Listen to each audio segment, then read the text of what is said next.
The Raven by Edgar Allan Poe. Narrated by Iker Rivercast.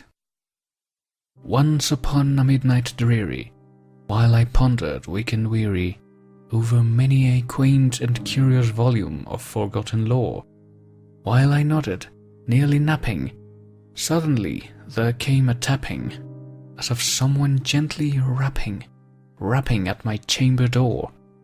"'Tis some visitor," I muttered, tapping at my chamber door. Only this and nothing more. Ah, distinctly I remember, it was in the bleak December, and each separate dying ember wrought its ghost upon the floor. Eagerly I wished the morrow. Vainly I had tried to borrow from my book's sources of sorrow for the lost Lenore, for the rare and radiant maiden whom the angels name Lenore, nameless here forevermore.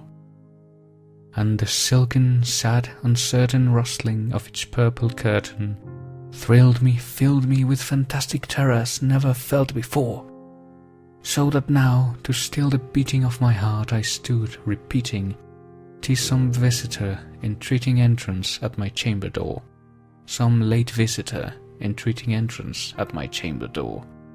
This is it, and nothing more." Presently my soul grew stronger, hesitating then no longer. "Sir," said I, "or madam, truly your forgiveness I implore. But the fact is I was napping, and so gently you came rapping, and so faintly you came tapping at my chamber door, that I scarce was sure I heard you. Here I opened wide the door.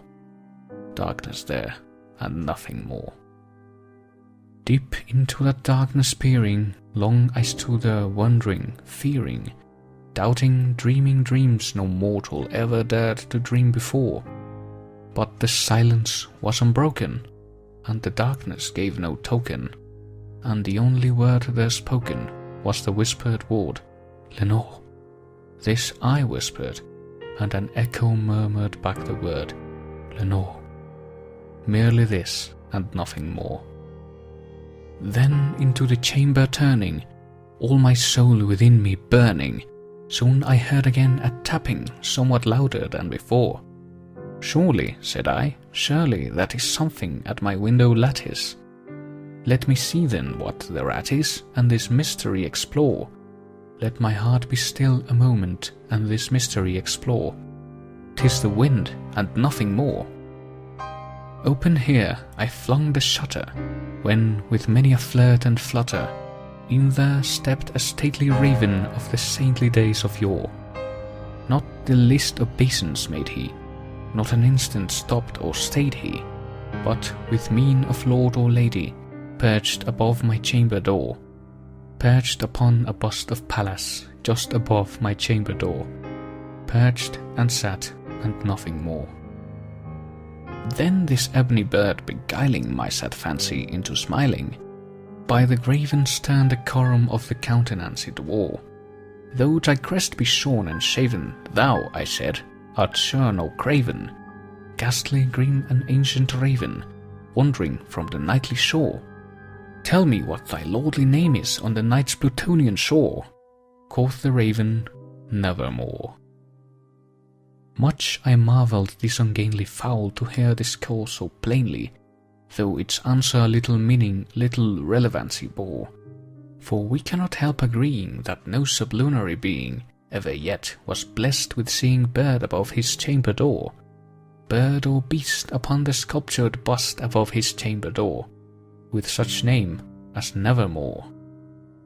But the raven, sitting lonely on the placid bust, spoke only that one word, as if his soul in that one word he did outpour.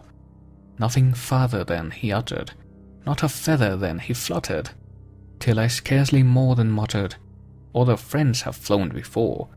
On the morrow he will leave me, as my hopes have flown before." Quoth the raven, "Nevermore." Wondering at the stillness broken by reply so aptly spoken, "Doubtless," said I, "what it utters is its only stock and store, cut from some unhappy master whom unmerciful disaster followed fast and followed faster, So when hope he would adjure, stern despair returned, instead of the sweet hope he dared adjure. That sad answer, nevermore. But the raven, still beguiling all my sad soul into smiling, straight I wheeled a cushioned seat in front of bird and bust and door. Then upon the velvet sinking, I betook myself to linking fancy unto fancy, thinking what this ominous bird of yore, what this grim, ungainly, ghastly, gaunt and ominous bird of yore meant in croaking nevermore. This I sat engaged in guessing, but no syllable expressing to the fowl whose fiery eyes now burned into my bosom's core. This and more I sat divining, with my head at ease reclining on the cushion's velvet lining that lamplight gloated o'er, but whose velvet violet lining, with the lamplight gloating o'er, she shall press, nevermore.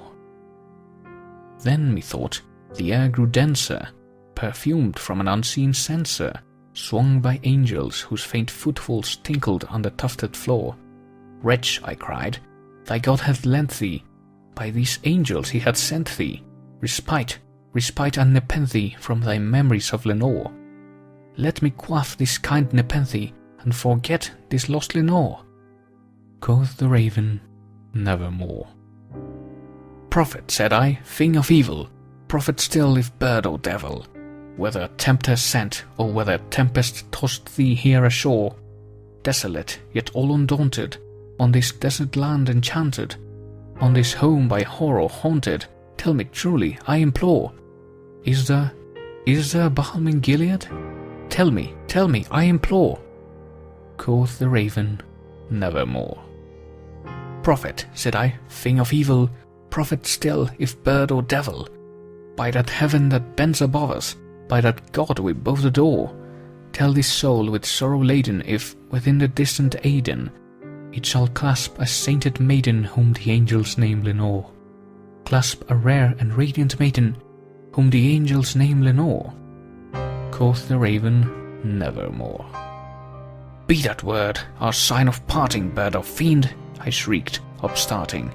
Get thee back into the tempest and the night's Plutonian shore. Leave no black plume as a token of that lie thy soul hath spoken. Leave my loneliness unbroken. Quit the bust above my door. Take thy beak from out my heart, and take thy form from off my door. Quoth the raven, nevermore.